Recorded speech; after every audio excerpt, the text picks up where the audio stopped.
Welcome back to the show, everyone, all you Kliqsters out there and all you Madres out there. Happy Mother's Day. Special shout out to my dear old mom, who is an avid listener of this show and told me that my energy was maybe a little lacking last episode. So really? I gotta step up. Yeah, she doesn't just, she's not just a bump on a log. She listens and she critiques. And she had some hard truths for the microphone alchemist Bimbo Jimbo. So I gotta step it up a notch here apparently. So welcome back to the show. Happy Mother's Day. Happy Mother's Day to all the great moms out there. Absolutely. So and we join you on this Mother's Day Sunday after Money in the Bank 2020, which if you hadn't heard was the most unique Money in the Bank of all time, and the risk would in fact be worth the reward.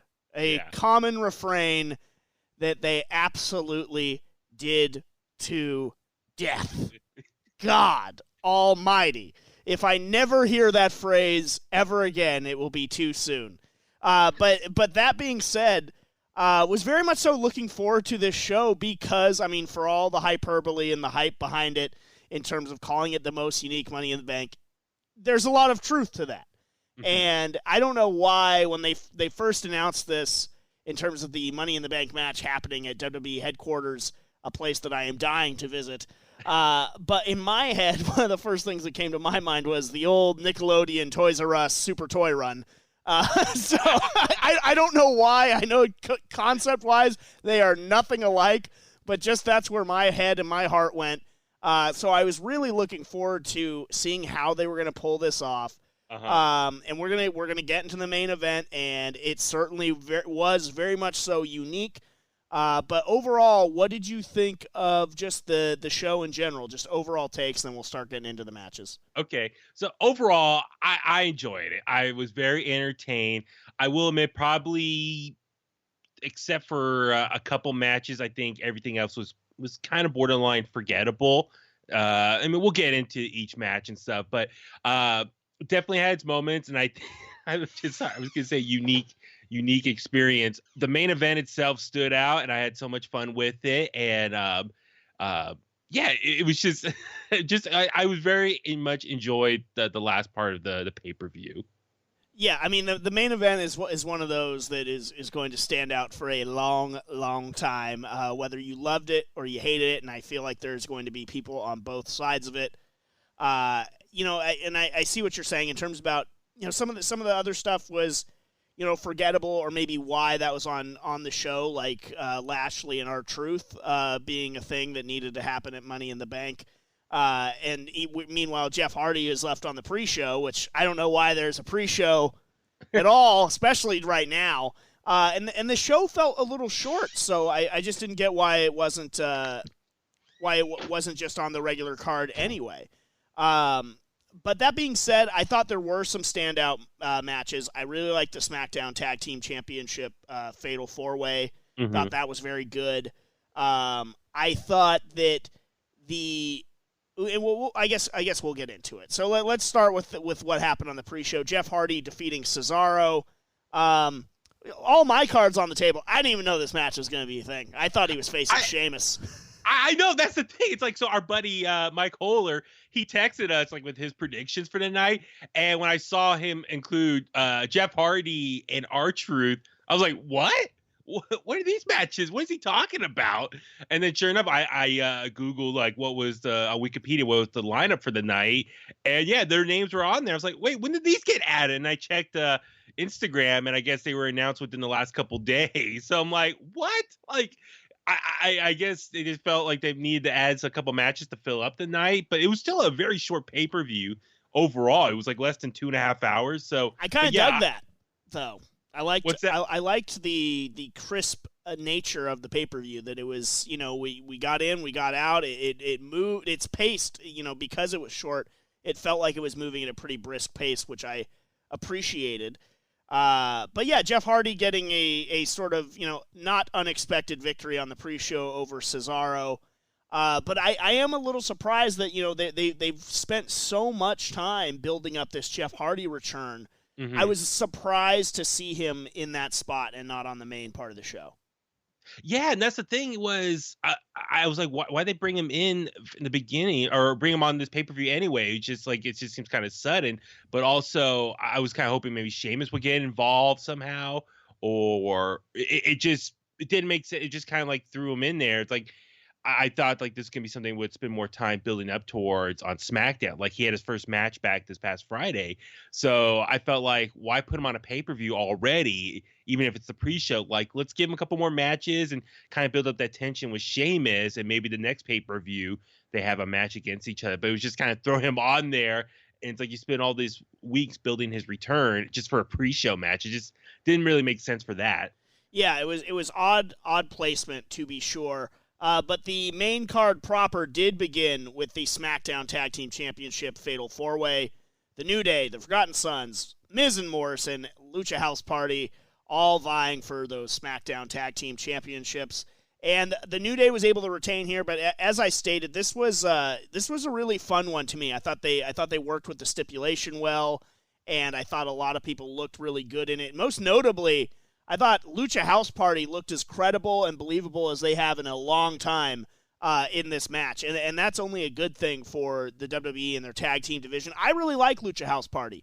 And so if they want to make them a thing again, and now they could as easily just, now that this match is done, pivot away from them and, just not go back to sort of not caring about them or making them credible. But I liked what they brought here, and I hope they continue to sort of get a push within the tag ranks. But I really enjoyed this match. Yeah, a couple things I wanted to throw by you. So one, yeah, I enjoyed the match as well, even though it seemed very chaotic at times. But that I think was part of the enjoyment out of this, was just everyone, a lot of high flying spots. I know, like AEW, they really are selling how strong their tag team division is, and from the set of pay-per-views that we've seen over the last year, their tag matches always are high flying. But this match, I think, shows WWE can easily do that as well. And whether, long term, if they're going to keep investing in the tag team division like that, I hope so, because it just shows 4 teams right there of different styles. When you put them all together in a match, it's very over the top fun, high spots, all that stuff. Before I forget, so Lucha House Party, I geeked out when Corey Graves says it looks like Juventud Guerrera, because Grand Metalik hairstyle he's rocking. Yeah, he has like a little bit of a different mask where it lets his hair flowing out of it. So I was like, because I saw that too. I was like, oh, he's got a new mask. That's cool. And then, Corey Graves said, I think what a lot of people were thinking at home. It's like, hey, it's Juventud Guerrera here. I think, by the way, not to get sidetracked on that too much, but I actually think that's a really good move by Metalik too, because I know it's just hair, but he has those Troy Polamalu-esque locks, and it just adds a little bit more personality to him. And now I'm a big fan of the lucha libre genre of pro wrestling. Mm-hmm. But, not everyone in the WWE office is. A lot of people within wrestling through various promotions over the years has viewed the lucha libre mask as a detriment in terms of sort of letting, the fans in to sort of bond with you and connect with the audience. So I think a little bit more pizzazz on Grand Metalik at least will show the office that he's willing to adapt a little bit and then show a little bit more personality out there with his attire. So I'm for it. Yeah, and then the other thing I was just this is something we haven't really had a chance to talk about like on our previous episodes, but Forgotten Sons getting called up from NXT. I just real quick curious, what do you think is going to be their potential on the SmackDown brand? Do you see them becoming kind of like a dominant force on SmackDown, or are they just more talent enhancements for the other tag teams? So here's the thing with the Forgotten Sons. I actually was very high on them in NXT. They've got a good look. I think that maybe they came a couple years too late in terms of being able to capitalize on the Sons of Anarchy sort of popularity and everything like that. But we got the Mayan spinoff, right? That's still a thing, right? Yeah. That's going pretty well.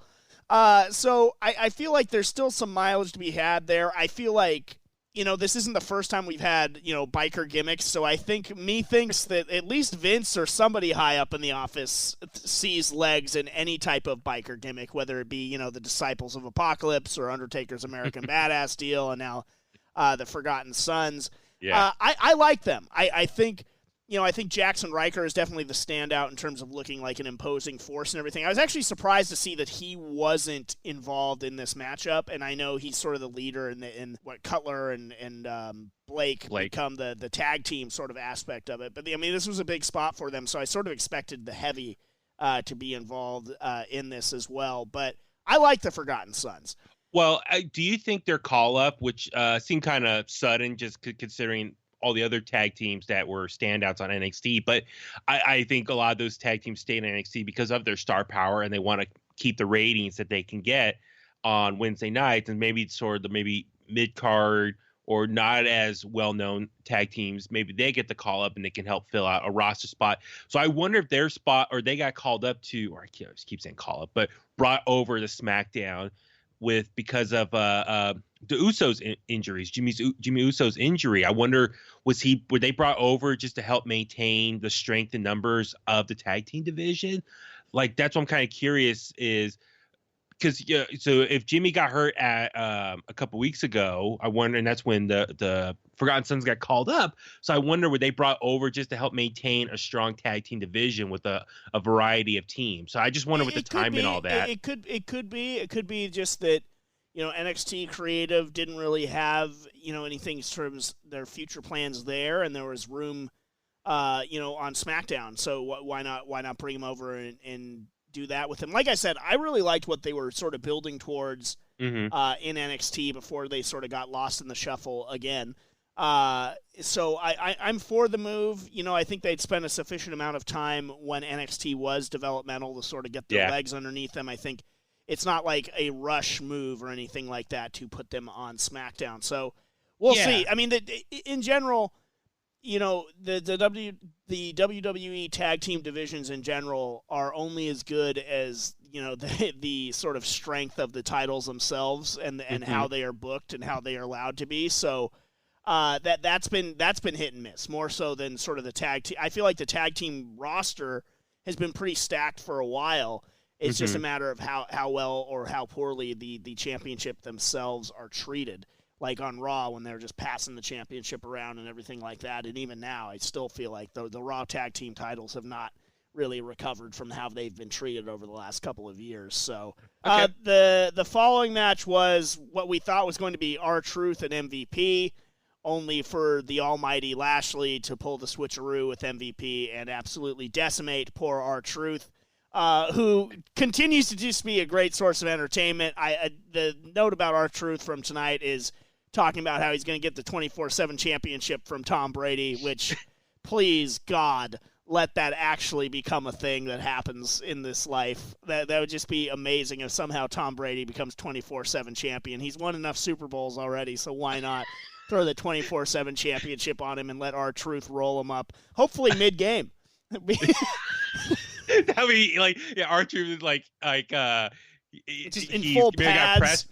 A press pass, or he's working like one of the parabolic microphones during a football game. Maybe he can hold one and have like a disguise on, and then like Tom Brady or someone runs it in. He comes running in and gets a pin on him. He's dressed in full pads and gear, and he's wearing a Rob Gronkowski jersey, and he rolls up Tom Brady on the field. Be tremendous.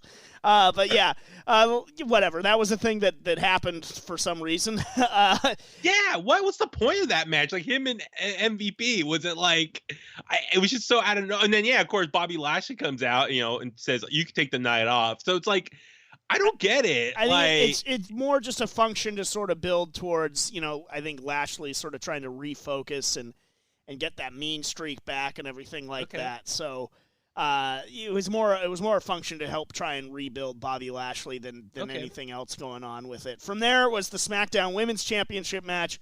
Bayley taking on Tamina, who, yes, is still around. I think they tried really hard. I don't think this match was necessarily anything to write home about in terms of, whatever stupid star ratings you want to do. But I actually think that in terms of Bayley, it was one of her best sort of heel performances in a long time in terms of being a believable chicken bleep heel, and she was just really selling very well and just doing all like the good heel tactics, the way she was trash talking Tamina. I thought this was a good performance for Bayley more than anybody else. And I actually really liked the finish too. And I liked how, even though, Bayley got that surprise pin, I love how Tamina still got up and was going to go for a Samoan drop on her anyway. I like the super kick reverse into the heel hook or the knee bar or whatever she was trying to do. Mm-hmm. Overall, I thought Bayley played a pretty good heel here. I still, I look at Bayley now, and they ran down her list of accomplishments, which are plentiful, especially now that NXT is looked at as more than just developmental. But I still, I look at what they've done to Bayley on the quote unquote now main roster. Compared to where she was, and babyface Bayley in NXT, to me, is one of the just all-time great babyfaces. She was so easy to root for, and the crowd was so behind her. It's still, I can't look at Bayley's work now and not feel it, even though, and I wish her all the best and terrific success in this new character and everything and moving forward in her career. Mm-hmm. But there's always this twinge of what could have been had she been treated differently when she was moved to Raw and then subsequently SmackDown. Yeah. So I don't know. I hope. I think her heel character is starting to maybe gain a little bit of momentum now. I mean, they're already moving to sort of split her and Sasha apart. It seems yet again whether or not they're the will they or won't they of doing that. But what did you think? Yeah, I definitely enjoy this match as far as Bayley being very vocal in there. I think especially with the empty crowd, or empty arena, I should say, Performance Center, it definitely, I think, helps kind of kill some of the awkwardness of it being so silent when the competitors do a little trash talking to one another. So for Bayley, I enjoy that as far as kind of just filling up the dead air. But the match itself, yeah, Bayley, I think she's really coming to her own as this heel thing. I think at times it does come off a little corny of like her form of trash talking, or just like how she's supposedly trying to get under people's skins, or talk smack to people, or she gets upset if they don't acknowledge like everything she's accomplished. That stuff, it just, and it's not necessarily her fault. I mean, I'm sure that's what was given to her or written for her, so she's just regurgitating lines handed to her. But I think the heel persona is starting to work much better than maybe when it initially started. So, but yeah, for the match itself, getting the sneaky victory like that, boom. I mean, that's what it fits the heel personality more. And then yeah, Tamina still looking strong even in defeat. So curious, where's Tamina go from here? Does she still kind of keep a challenge? Because I always feel like with her, it's always been stop and go, stop and go. I know she's had some injuries in the past where she was trying to get some momentum going, and then she got injured and then was off TV for a long time. So with her at this point, like, I'm just curious how much more time they're going to invest in her. I just don't see it. Yeah, I mean, that's the thing. I don't really see it as well. So I don't know, like I said, if this was like probably the biggest match she'll ever get in her career. I hate to say it like that, but I mean, yeah, I don't know how much more opportunity she's going to get like that. So, but for the match itself, I think it was a great showing. I think it was cool. At least, the women's, one of the women's championships was defended that night. I noticed like last week I was like, oh, hey, no Becky Lynch on this pay-per-view. Yeah, very interesting call. And yet throughout the night, they're teasing that Becky Lynch is going to confront the winner of the Money in the Bank match and everything like that, which I thought was curious, as opposed to having her actually involved. Yeah, I was going to say, I think, that kind of lets you maybe know or indicate who was going to win the women's Money in the Bank match. It's definitely certainly narrowed it down. Yeah, exactly. It was kind of a little bit of a clue right there.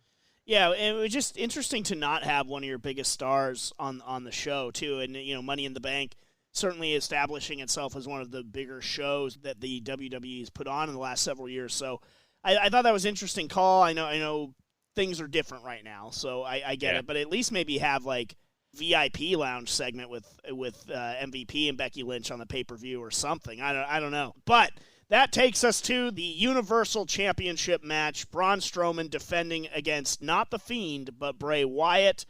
I liked some aspects of this match. I think you and I have sort of beat around the bush about it a little bit, which is why, if you're Bray Wyatt, would you ever challenge for a championship as Bray Wyatt and not The Fiend, your most sort of powerful tool in the arsenal? And I think the answer is that he's not fully in control of the Fiend, but they've sort of done a piss poor job of kind of making that more clear. Yeah. I've liked the sort of like this is a natural sort of story for them to tell, which is the Bray Wyatt and sort of having Braun Strowman. It was a part of the Wyatt family and everything. Like it was just you knew this confrontation was coming. It's a shame that sort of the timing of it is what it is because I think it was another one of those ones that neither one could afford to lose. And so that's why I think they had him be Bray Wyatt and not the Fiend here. But that to me fell flat a little bit.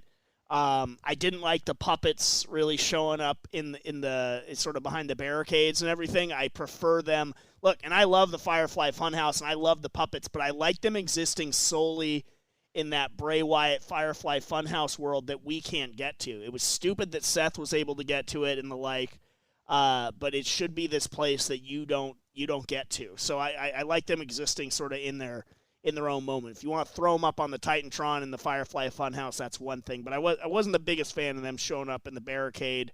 I did like the Braun Strowman wearing the black sheep mask and teasing it. I wanted him to finish Bray with his old finisher, with that triangle choke bear hug deal that he used to do.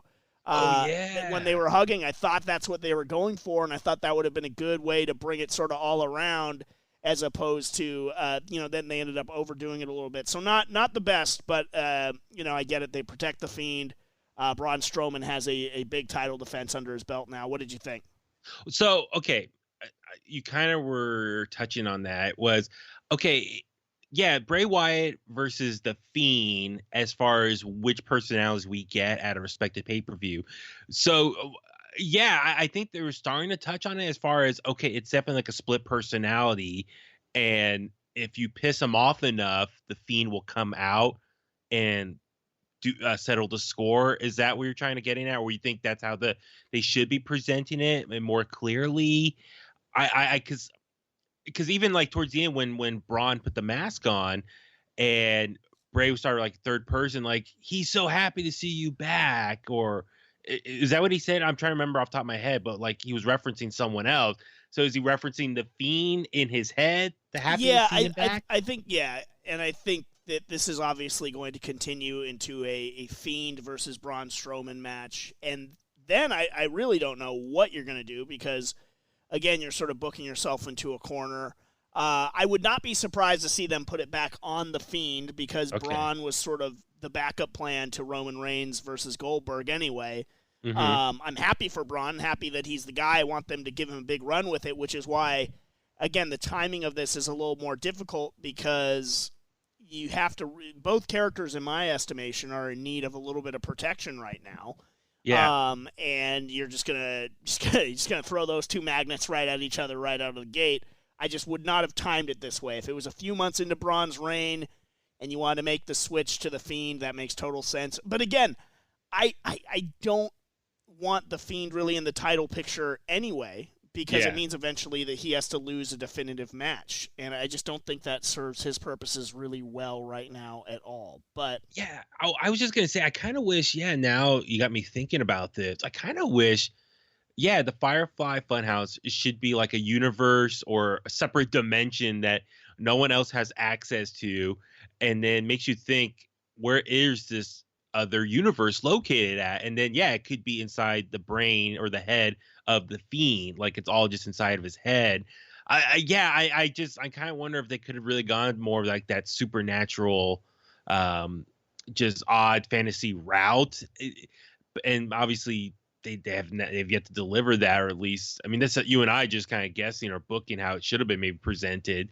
But the more I think about that, like I guess they're trying to set it up as more of like a Jekyll and Hyde or like a werewolf type thing. It's like whenever Bray Wyatt gets upset enough, then that's when the Fiend comes out and will take on the challenger at hand. So, it's been a little sloppy as far as when does the Fiend come out versus Bray Wyatt. And so that's, I kind of wish they would maybe do a better job of is like, the Firefly Funhouse. Maybe show like, I don't know, Bray like having like a panic attack or freaking out, going crazy. And then like, he's like, ah, and then like he jumps off screen and then you hear him like, changing morphine into the Fiend, and that's when the Fiend comes out. You get what I'm saying? Like maybe that's how they could have presented more often versus okay, we just get an episode of Firefly Funhouse and it's just Bray Wyatt talking to someone in the ring, and then oh yeah, okay, Bray Wyatt will see you at the pay-per-view, or maybe the Fiend's gonna come. So maybe that's what's like let me in. Maybe it's like it's like let that personality out. I don't know. It's been a little like this character, both these characters, just Bray Wyatt as the Mr. Rogers persona and the Fiend. I think it's still very interesting, but the execution has been all over the place, and I don't know if they really know what they want, how they want to present it. If they could, I mean, I think they're trying to still appeal to like a younger audience and children, but I think for us adults, it could be more psychotic and more monstrous like that. I think they've done a good job of making him psychotic and scary. Like, I do think they have done a really good job. My issue with the character of the Fiend / Bray Wyatt in this new gimmick has usually been bell to bell. It's usually been just the way they've booked him to get, almost no offense in, or we've been over that to death. I don't want to belabor it here, but I just am worried about throwing him once again into the title picture because someone has to lose, and you've got two guys that sort of both need to win. So that is going to be an interesting sort of development as their feud looks like it will continue on here. The WWE Championship match was next. Drew McIntyre defending against the Monday Night Messiah, Seth Rollins. Right off the bat, love Seth's new entrance and intro and everything like that. I love the Monday Night Messiah gimmick. I think it's really reinvigorated him, and it's a new take on his heel persona that I thoroughly have been enjoying his promos. I wish that we had live crowds to sort of experience it and sort of, really get the pulse of how it was working, but it's working for me. And I wish they would put the other one of the AOP that's not injured with him as well. So he has more than just Disciple Murphy with him. But I'm really digging Seth's new gimmick here. As expected, Drew McIntyre was able to retain, but I thought they had a fantastic match. They had some good, sort of, could they make the switch near falls there? The one thing I will say is that on the stomp, the curb stomp, I think it was, I forget which member of the commentary team, but only one of them acted like it was even possibly the end of the match. Mm-hmm. And so I was like, dude, that's the finish right there. So, act like, dude, Drew could be losing his championship. That is one little nitpick that stood out to me. But other than that, I thought they had a hell of a match. It was a great first, big-time defense for Drew McIntyre. Second, after the big show. Big time, I said. Big-time title defense for Drew McIntyre. So I thought that was really good. I thought they delivered in a big-time way. Yeah, it definitely was hard-hitting, and I think they have really good chemistry with each other, especially with their in-ring promos over the last couple weeks building up to this match. But the match itself, it was hard-hitting, and like I just can't stress that enough. I'm just really digging Drew McIntyre as WWE champion. Not only he's been great on the mic, he's been a badass and like just beating all the challengers coming his way the last few weeks on Raw.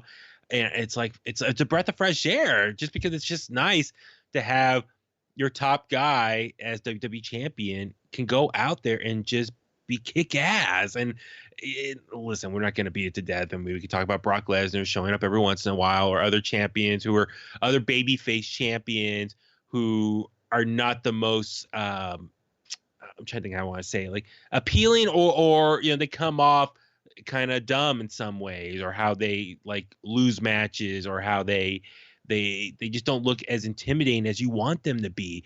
But Drew so far has been that whole package, like great on the mic.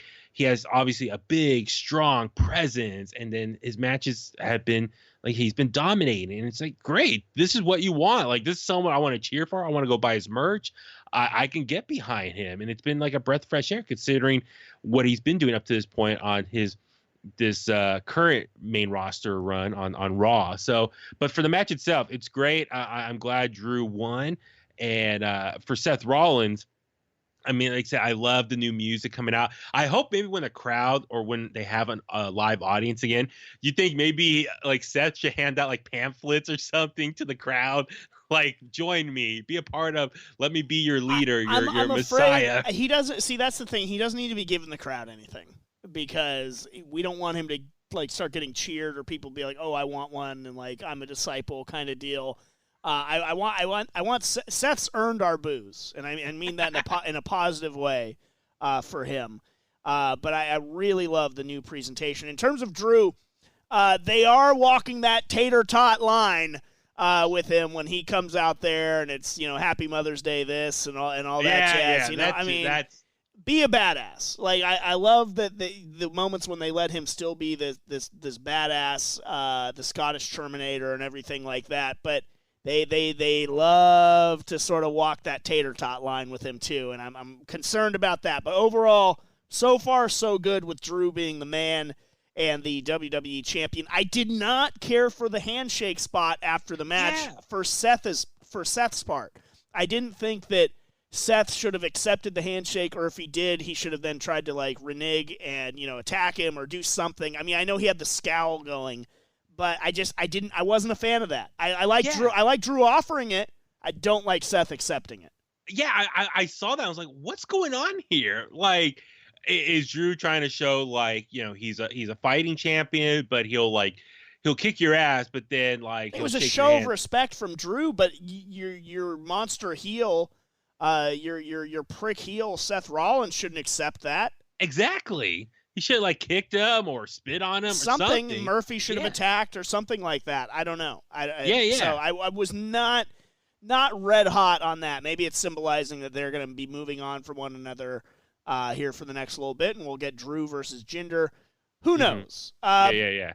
But it was all over except for the most unique Money in the Bank match in history, and the risk would be worth the reward. I said the risk is worth the reward, baby Huey. The main event, which was another sort of WWE meets Lucha Underground production spectacle here, with both the men and women's matches taking place at the same time. Right off the bat, like, again, I was super excited for this, and I thought when they announced this idea, in terms of the times that we're living in, a absolutely phenomenal concept. And, we talked about it on this show. What I wanted to see, what was brought to my mind was that old WWF Attitude commercial that they played during the Super Bowl. Okay. And I feel like we got that. I feel like we absolutely got that. And before I forget, kudos to my brother Tommy. He reminded me, remember the old Monday Night Raw intro from 1995 with Shawn Michaels on top of the roof? Oh, of course. Well? Yeah, so like that was also a callback to that. Like, so all those elements of in the past, you and I growing up and seeing various events or segments taking place at their headquarters. So yeah, it definitely, I'm with you on now that stuff. It was just very cool to see all that. Yeah, I really enjoyed how they introed everybody. I liked how it started. Very much so. Some fun moments in this. Overall, I'm just gonna say I really thought it worked. I liked a great majority of it. There were a couple things that I didn't like. Most notably, the food fight I thought was stupid and sort of took me out of it entirely. I really could have done without that. If you took that out of it, I would have enjoyed it even more. It would be singing its praises even more so. I thought that once they finally reached the rooftop, creatively it felt like they ran out of steam. And a lot of the stuff on the roof was just very sort of a lot more simple and sort of kind of underwhelming. But overall, I really thought they delivered yet again. Again, you take the food fight thing out of it, and maybe a couple other like throwaway gags. I thought overall it really worked. It was super entertaining. I love the Brother Love cameo. That is maybe my favorite Money in the Bank moment ever. It was just very unexpected.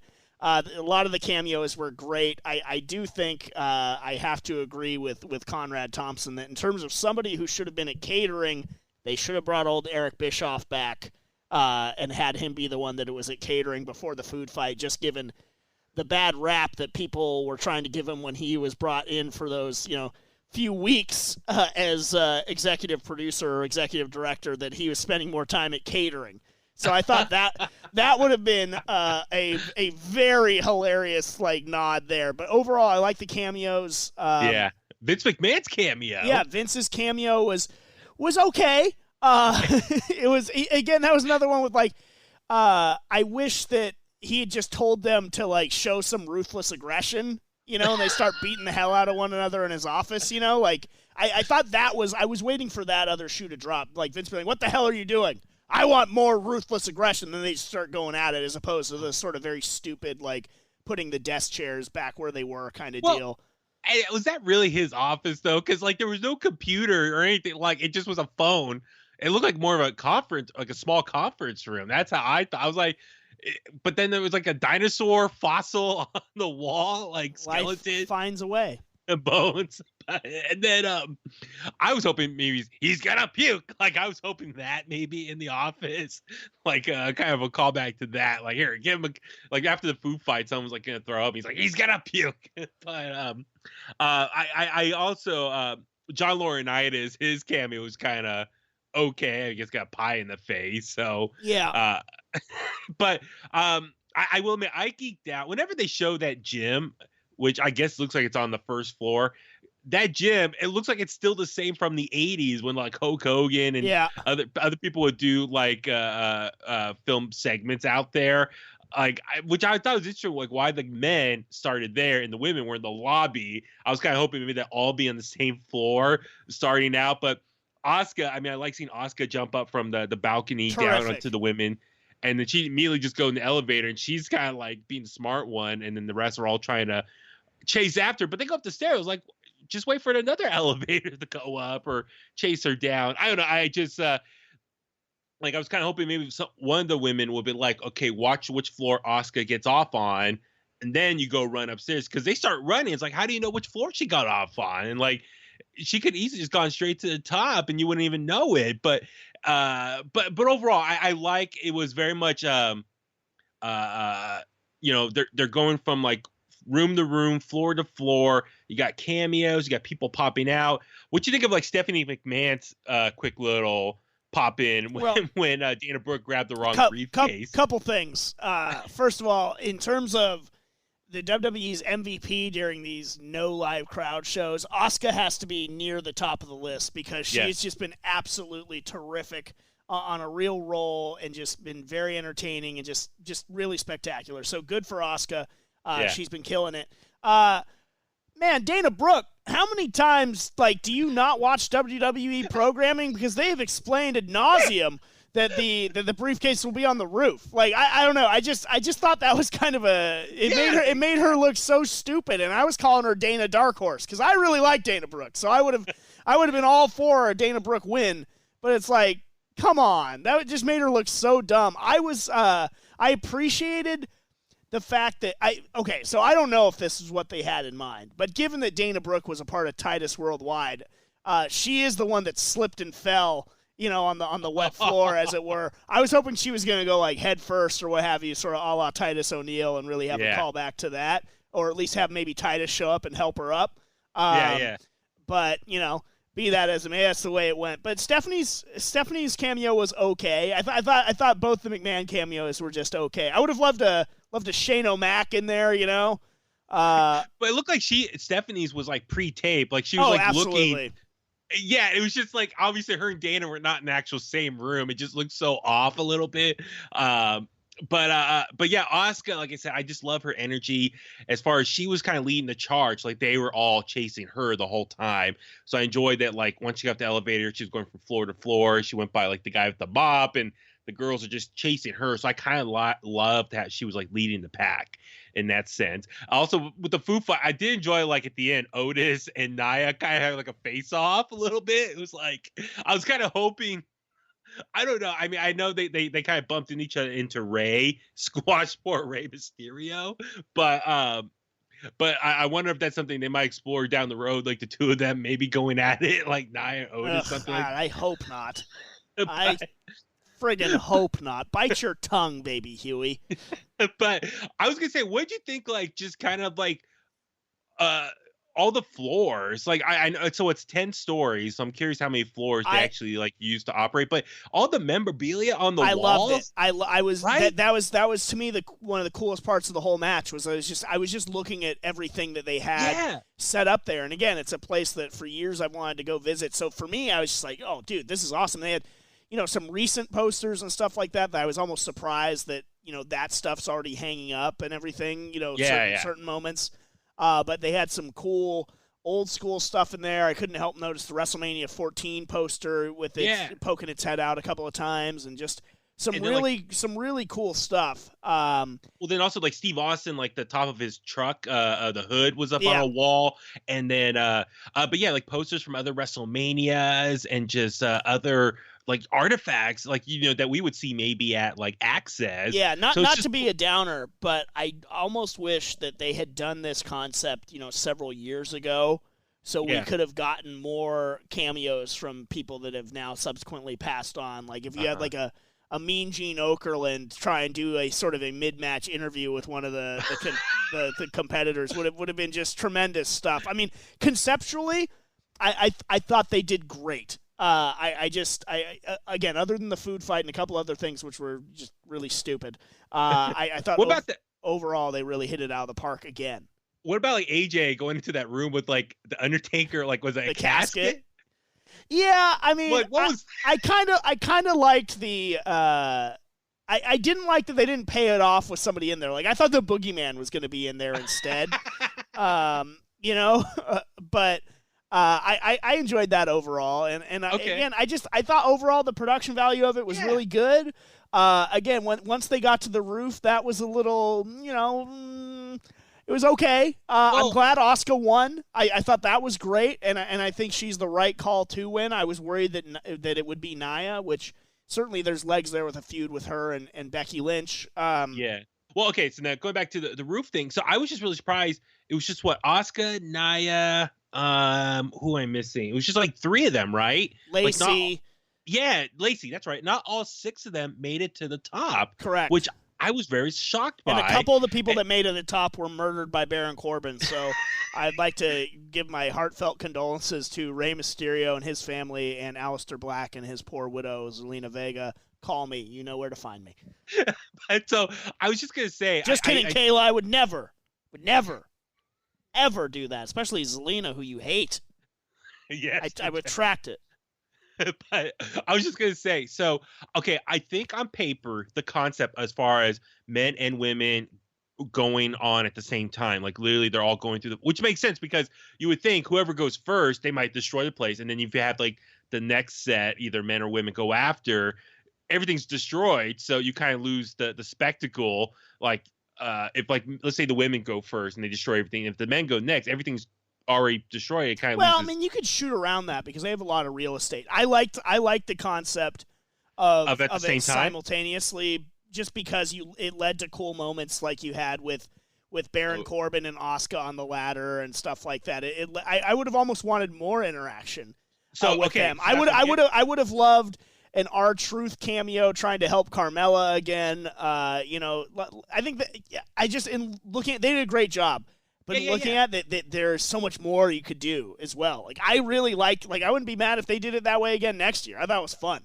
Well, so that's what I'm getting at is I was hoping, maybe because they figured, like I was anticipating, okay, if they're all going to be competing at the same time, so potentially we'll have all 12 people on the roof.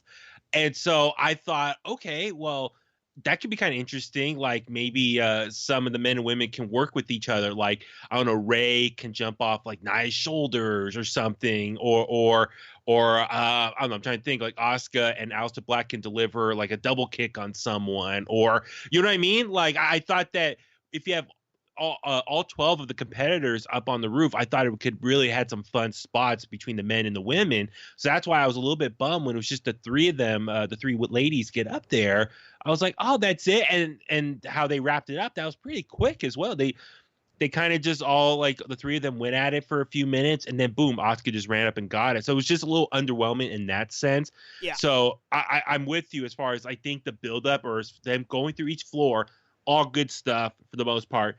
But the actual when they got to the top, see, I thought it was going to be like, I don't know, like a 40-minute match. It could have been like, I don't know, 25 minutes going up through the floors, and then like 15 minutes of like an actual traditional ladder match on the roof. No, it was actually very short, and that's what I was kind of shocked. I thought we were going to get two segments, the going through the floors, and then an actual traditional Money in the Bank ladder match on the roof for an extended period of time. And it was very short. And then for the men, I mean, yeah, all 6 of them came up there, and then Baron, threw Ray and Alistair off the roof, and then it was cool for Baron, Daniel Bryan, who am I missing? Otis, and oh my God, who am I forgetting? Who's the fourth one? Ray, them all going at it. So they had a little more time. It's like once the women were done, they kind of cleared the way, and then the 4 guys had their moment to shine. So it was like ladies first, then the men. But it does seem like, I don't know, I thought they were going to use some more of the bushes over there off to the side. I didn't need like a full length ladder match on the roof. I just thought it would have been a little bit longer and a little bit more drama built into who was going to actually win. And it was pretty sudden with Asuka winning. Otis winning. Spoiler alert for those of you that don't know that. It looked like it was sort of akin to what they did at WrestleMania with Morrison and stuff like that in the ladder match. But they tossed the briefcase down. They were fighting over it, and Otis caught it. So Otis is your men's Money in the Bank winner. What do you think about Otis being Mr. Money in the Bank?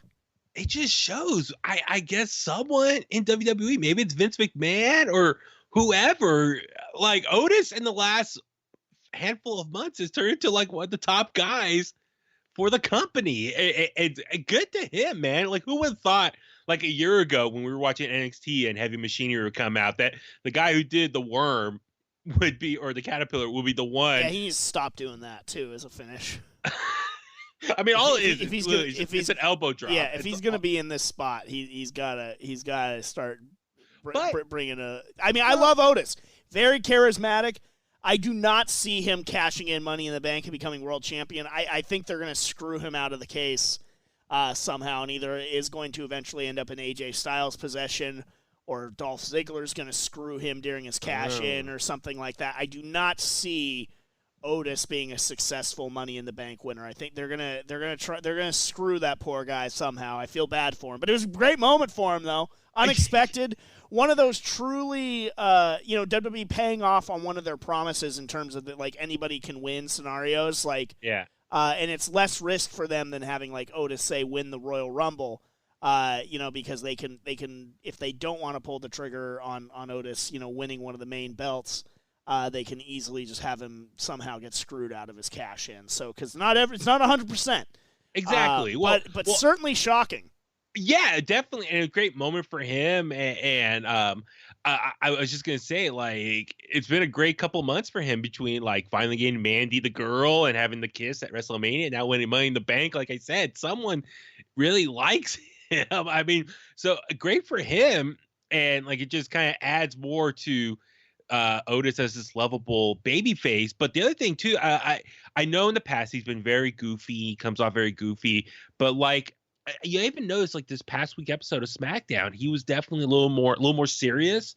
Like as far as at the beginning of the show, he's talking to Mandy, and then I think later on, like Daniel Bryan and Drew Gulak, they ran into him and they're like, "Hey, you hear what's going on?" He's like, "No, I've been busy with Mandy." So he was like talking a little more serious and not being so just, oh yeah, like, so I wonder, we're seeing this little bit of a slow transformation of him into being still lovable but a little more taken seriously as a I agree with that, as a baby face. So I wonder, is he going to be more of a singles competitor now? Is Heavy Machinery done? Or I hope not. I like Heavy Machinery. I like Heavy Machinery too, but I don't think there's any doubting that Otis is the star of that team, and if they want to give him a singles push, go for it. And I think you can still keep Heavy Machinery as maybe a part-time team or something like that, or maybe Tucker, it becomes sort of the jealous mastermind in all of this thing, and he screws Otis out of his Money in the Bank contract cash in. There's a lot of different ways you can go about it, but I like Heavy Machinery too. Stakes and Weights is great, but that being said, you have to recognize what you have, and you have a legit charismatic babyface singles guy in Otis should you want it. The working man Otis is marketable to me. Well, and then the other thing too is like the finish was great that he caught it, because this on this pay-per-view and this past Friday, like every time he tries to step on the ladder, it keeps breaking. Like the steps keep breaking under him. So I thought it was great because it seemed like, oh man, there's no way he can win now if it can't support him. Which is hilarious, by the way, considering some of the competitors that have been in ladder matches. That can't hold Otis's weight. I know, and you look at Brock Lesnar, who won last year, or Baron Corbin. Baron Corbin's 6'8", and Kane's been in a Money in the Bank ladder match, So exactly. Rhino put Christian on top of him and climbed up the ladder with him, so they could handle more tonnage than that. But exactly, overall, it was a great sort of shocking finish. I did not expect Otis to be Mr. Money in the Bank. I am waiting, have my popcorn ready to see where it goes. Overall, again, it was a very shocking win for Otis, who is your 2020 Mr. Money in the Bank. Asuka, your Miss Money in the Bank.